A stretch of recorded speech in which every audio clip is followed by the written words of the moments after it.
Hello everyone, as you can see by the thumbnail, this is a locomotive that won the vote from last week, and closely followed by the SD35. So I am going to use the other one, the Santa Fe, for parts, but this should be a really good runner. The Santa Fe also will get saved, but I've got a different plan for it. So this one, the plan is just to use the Santa Fe for parts. I really like these boxes. That's kind of a smart idea to do that. Use a little bit piece of track for display. And I really agree these display the locomotive very well. Actually, what a guy could do, since I have this white section here, what a guy could do to display this well is you just put it on its tracks like that, and pretending that there's a tender, just use the box like that, make a super nice display. And then just like Snow White's coffin, super nice display, and just reintroduce that white plastic for traveling. But I really like these boxes.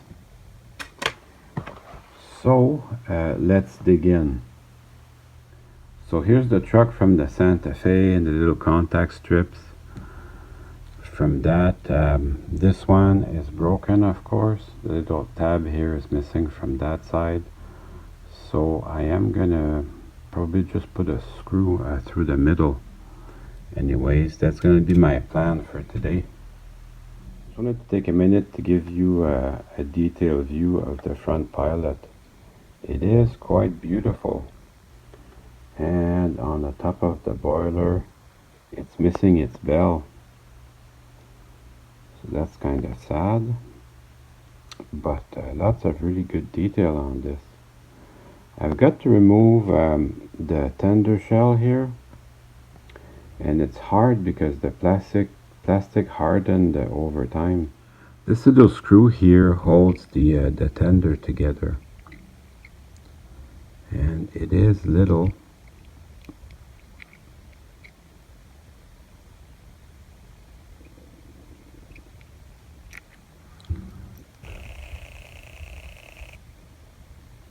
Can't even get my screwdriver to line up. Anyways, now it's loose. I just have to unscrew it.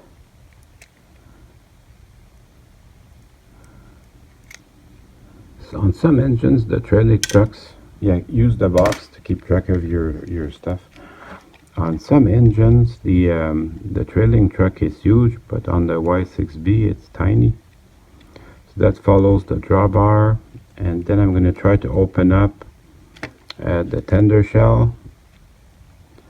There are two tabs in the front, right here and right here, and then one more tab in the back.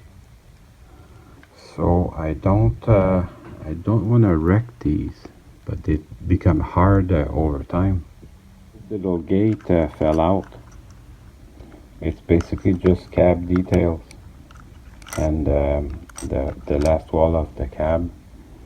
I'm not gonna force it. I've decided not to force it. That way the shell and the tender floor will hold together. Well, I'll remove the shell from the engine just to see what's inside. This little tab right here is just what holds the shell down.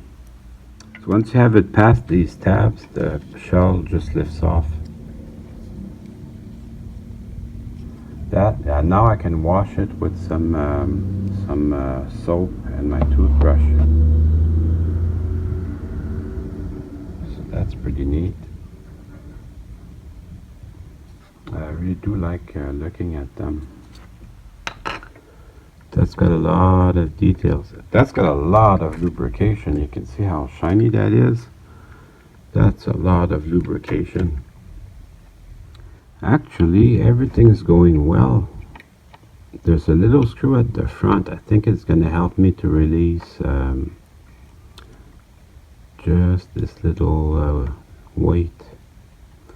So I should be able to see my two worm gears from here.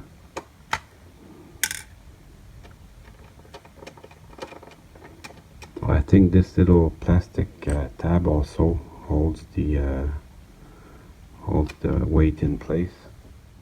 No, it doesn't. It was just two little tabs in the back.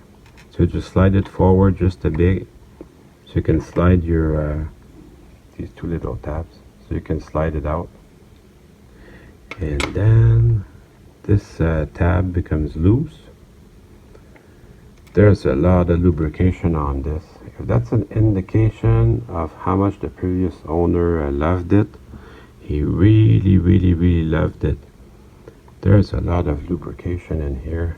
Here, I'll bring it closer to the camera so you can see. Lots of lubrication. And then, just like most articulated engine, there's two separate locomotives here. So I'll just push out this little axle, and that should release the front part.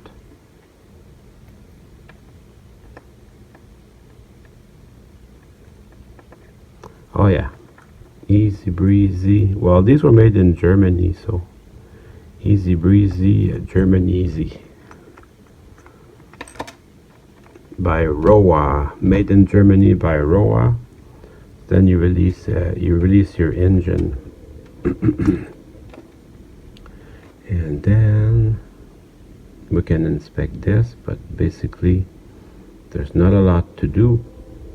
It's just can't lubricate it because it's got a lot already.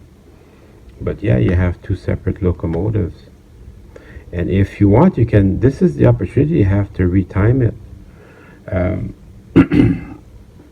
The real Y6b, the front locomotive could be timed any way from the back one. They're completely independent, so there's no rhyme or reason or logic to this. But since we're playing with a toy, it's geared together, so that means you can time it however you feel.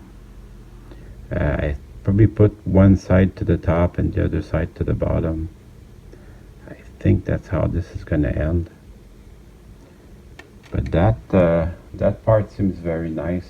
I don't see any issues. And then let's take a look at the back one. Same thing, I'll just push it through.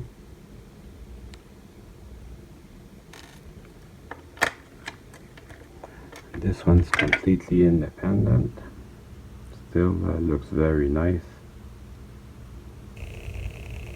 It's got a lot of lubrication, but I don't see anything wrong with that. Just wanted to give you a close-up of these beautiful wheels, and they are see-through. But because of the gearbox, you cannot see right through, but very beautiful. So yeah, there's your chance to time everything. There you have it. It's a pretty simple steam engine. There's just more of them. I took a minute to wash the shell with my toothbrush and some dish soap, so I'm going to let that dry very well. This wasn't too hard to put back together, to be honest. And then let's just bench test this, just to make sure that we're happy. I'll have to lift it a bit. Lift it a bit and then we'll test it. That looks good. And the other direction.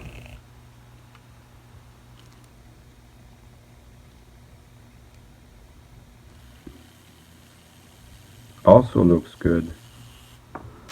So that's perfect. I'm gonna work on the tender now. That's all that's left to do. I'll be removing the wheels to clean them. Since I have everything in my hands, you can see there's a side with an insulator, and there's a side that's all metal. So you have to be careful to remember which side is which. Otherwise, if I put the wheel back like this, it's going to create a short circuit and the locomotive's going nowhere. So I'll just clean these up and put them back together. I just cleaned these up with my rag. The locomotive wheels actually look really good. I'm not going to be making any changes on that. Nowadays, tenders, they pick up electricity from all 12 wheels. That is a big advantage. This, you know, the locomotive picking up one side of the track and the tender picking up the other side of the track, that's from the 50s. But I'm sure this runs fine. We'll be testing it on the track shortly, right after I make that repair. There we go, squeaky clean. Well, look at that. My cradle from my F7 coupler video is actually really useful. So I never got one before, but I'm glad I made this. If you want to try and find this video, just write the F7 coupler, the definitive method. And that is a very useful technique for making a cradle. So this pin here is broken. That top, this is what holds the truck together. So without that pin, it just keeps falling off, which maybe I could live with that, but it's a little bit annoying. So my solution is I'll just drill a hole over here, and I will make I'll put a screw through that, and then there's already a hole in the contact strip, so that makes it easier. Also, I took a minute to clean all the wheels since I took them out. And you know, whenever I get rid of some electronics, I'll keep the screws. And these screws, I've got a bunch of screws from just a random eBay. I use them a lot.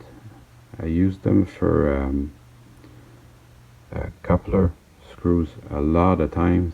They're a little big for the coupler screw, but they work. But today they're going to be my screw for the for that rear truck. That just happens to work well. A little bit lucky there. So this, maybe it's a mold line, but it indicates the center very well. So I'm just going to use my X-Acto blade to make an indentation, and this will guide my drill through. If you don't have a jeweler's drill like that, get one. I use mine all the time. Super useful. Very good lucky coincidence that screw works very well for that little hole. Now I'm going to put everything back together. I tightened it, and then I backed up a quarter turn just to make sure that everything turns freely. And then I'll just put the wheels back on. You know, keeping parts there just in case, it's not really good for me to do that because I'm a little bit of a hoarder, and that's what happens. You know, you keep stuff around because you find it useful, but sometimes you keep too much stuff around, and then it piles up on your floor, and then you're in trouble. Hoarding is really bad. One time I saw a guy, he had so much stuff in his house that the main beams buckled and the house was destroyed. It was unsalvageable because the wood had all buckled.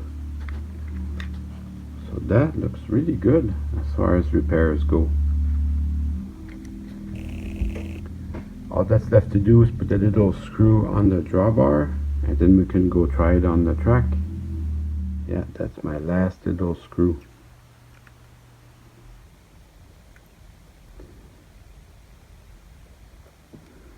Perfect. Look at this label, 2882 N scale, $54 in today's money is $540. Today for $540 you can get some really nicely detailed DCC and sound engines. So in comparison, we got it pretty good. I suppose at this point the best thing to do would be to go try it on the track. Alright, let's put some power to it.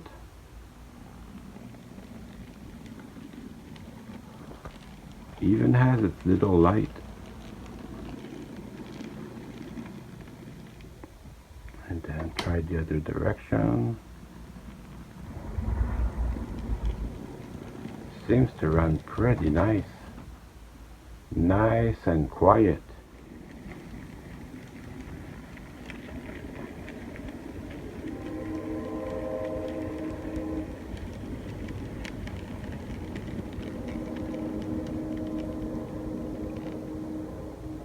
I suppose it's time to go and put the shell back on.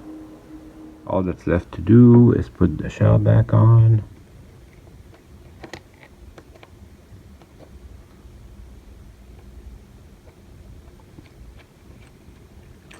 And I also have to put this the back wall in also.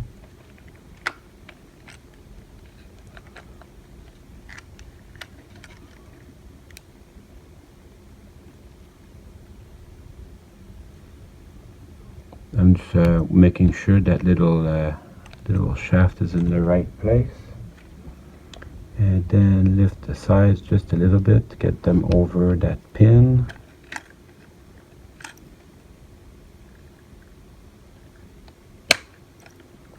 Here we go. Check the other side. The other side looks good.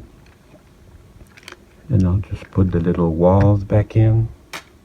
And, oh, by the way, we just made it past 2,000 subs. So thank you everyone for watching. And now it's time to run some trains. Well, I hope you enjoyed the video. I certainly had fun making it for you.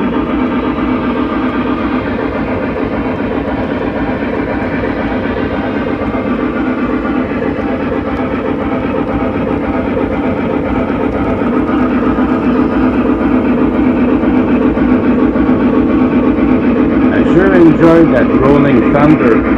Makes a big difference.